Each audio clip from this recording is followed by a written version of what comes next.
U ime Srpskog pokreta obnove pozivam sve one koji su diplomirali 9. marta na Trgu Slobode, a ne na kontramitingu, sve one koji su diplomirali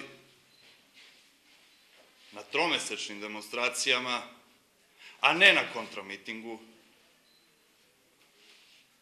sve one koji su diplomirali ili će tek diplomirati u Briselu, a ne u Požarevcu, da 20. maja daju glas ideji i programu Evropske Srbije. Ta ideja i taj program će 20. maja biti oličeni gospodinu Borisu Tadiću. Hvala.